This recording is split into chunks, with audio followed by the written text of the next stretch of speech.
Live from downtown Detroit, Local 4 News at 5 starts now. A violent beating caught on camera outside a liquor store in Detroit. Hear from the man repeatedly punched and what police have to say about it. Hank.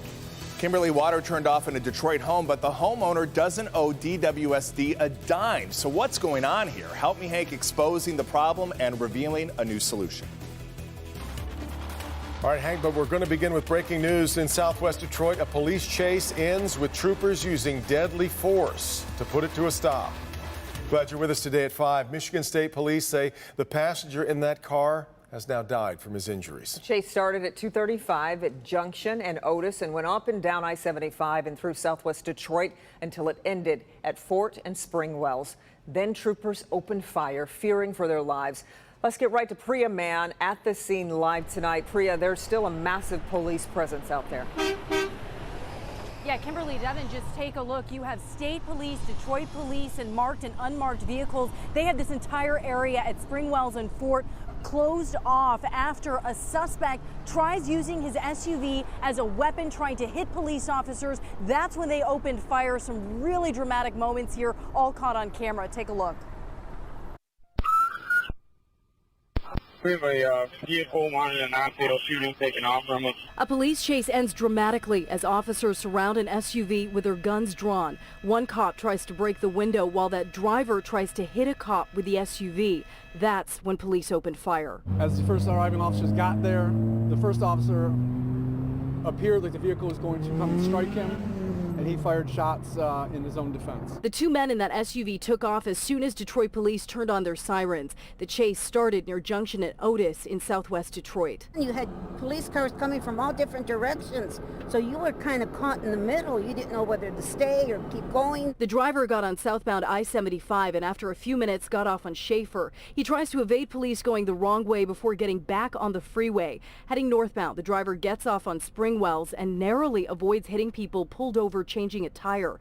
State police stay on him, performing the first of 3 pit maneuvers. The driver keeps going, at times driving on the sidewalk. He's finally boxed in at Springwells and Fort, and after trying to use the SUV as a weapon, 3 Detroit cops and a state trooper opened fire. My husband was a retired Detroit police, so I know what it is for them to have to go out and face this. The pair were under surveillance, one of them wanted by Detroit police in connection to a non-fatal shooting on Friday. The chase started around 2:15 Monday afternoon and ended in gunfire 20 minutes later. I've never seen something like this before.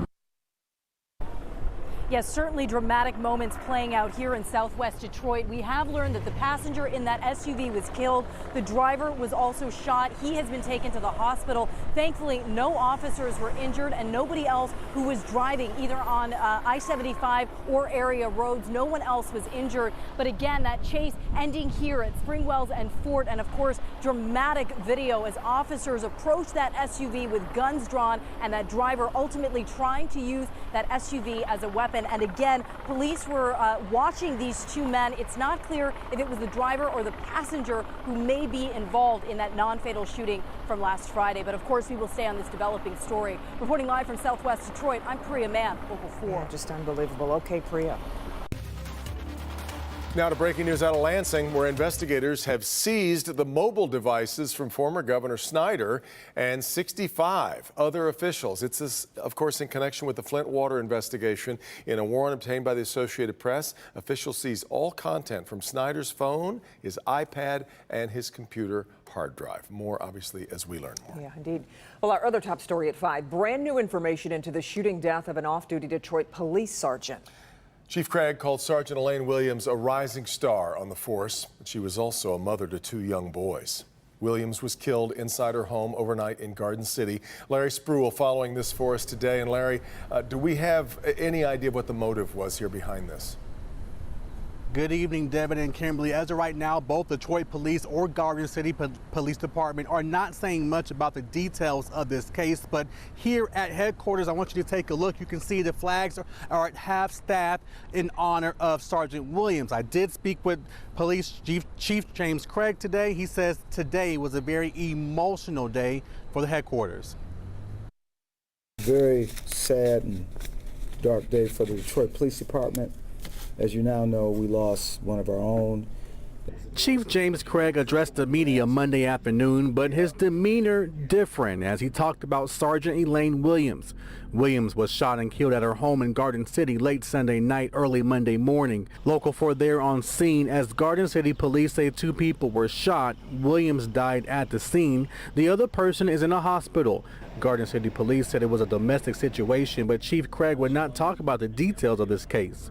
But in terms of how the violence erupted, I'm not privy, and I would defer any comments on the investigation to the outside municipality. But he did say Williams served 14 years on the force, and she earned the rank of sergeant 3 years ago. I guess the best way to describe her is she would be someone that when she walked into a room, the room would light up. So she was certainly someone that was going to lead this organization. She certainly is a tremendous loss, but her legacy certainly will live on.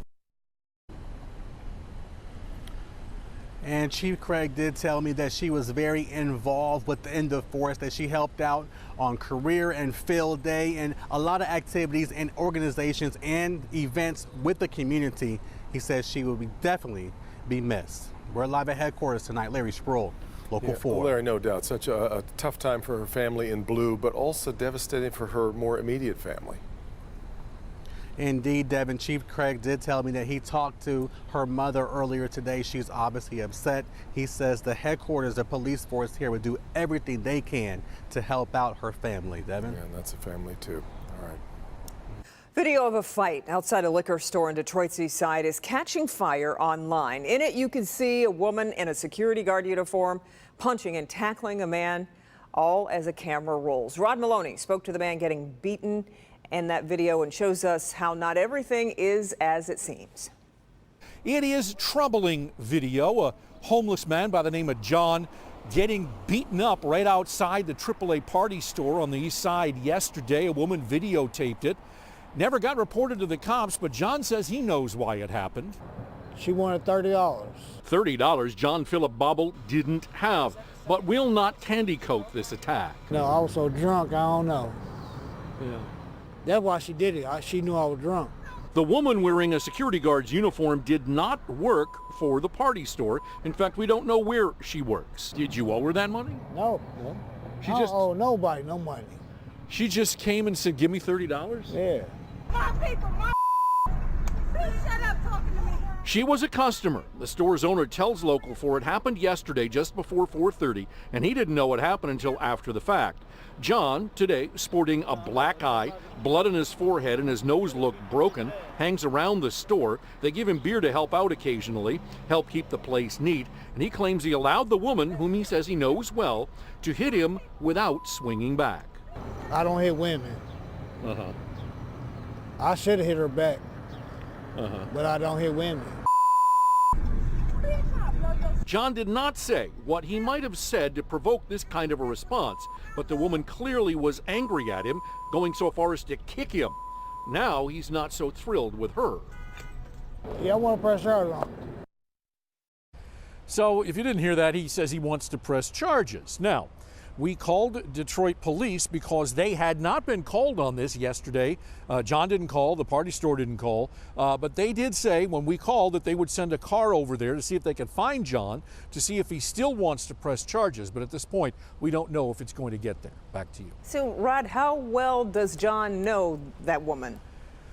Well, you know, he claims that they have been drinking together, and there's no way to know whether any of that is true, and there's no way to know whether this woman might have had a legitimate beef with him, but she did beat him, and it is on video. So you can imagine that DPD will probably want to get a chance to at least speak to her to get her side of the story. We'll have to see if there's a follow-up thereafter. Yeah. Okay, Rod.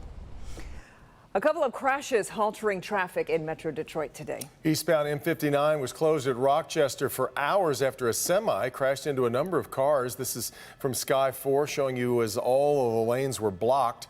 We're told the semi may have hit, in fact, up to 10 cars, and some drivers were trapped for a while. But right now, that section of eastbound M59 is back open. And an overturned semi brings traffic to a standstill on westbound I-94 in Ann Arbor. That semi crash has all lanes closed at State Street. There's no word on what caused the crash or if there are any injuries. We'll let you know when the road's back open. A memorial service today honoring the victims of the shooting in Virginia Beach that took 12 lives. Some city workers have been trying to process the week's events, but they returned to work today as investigators search for a motive, with one victim's family saying there were concerns about the shooter's mental state. All of that happening as the Virginia Beach mayor says he's focused on helping his city heal. Right now, our focus as a city is, with the families and things of that nature. But obviously, this is going to prompt a national discussion. The White House says politics should wait while families mourn the loss of their loved ones. We're off and running here on a Monday. Here's Dr. Frank McGeorge. Treating violence like a disease. It's a unique approach that a local hospital is using to save lives. We're giving them another choice. We're giving them another option. We're giving them hope. I'm Dr. Frank McGeorge. Coming up, I'll show you the secret weapon they found that really hits home. And despite all the sunshine, we've got a cool finish ahead of us tonight. One shot of storms this week. We'll look at that, and a really nice weekend coming up in just a few minutes. All right, Ben, also, is it too good to be true? City of Detroit considering cutting parking fines by as much as 50%, although there could be one very big catch. Hank. And Devin, a Detroit homeowner, has his water shut off, but get this, he doesn't owe the city a dime. And the same thing happened last year. Now Help Me Hank investigates right after the break.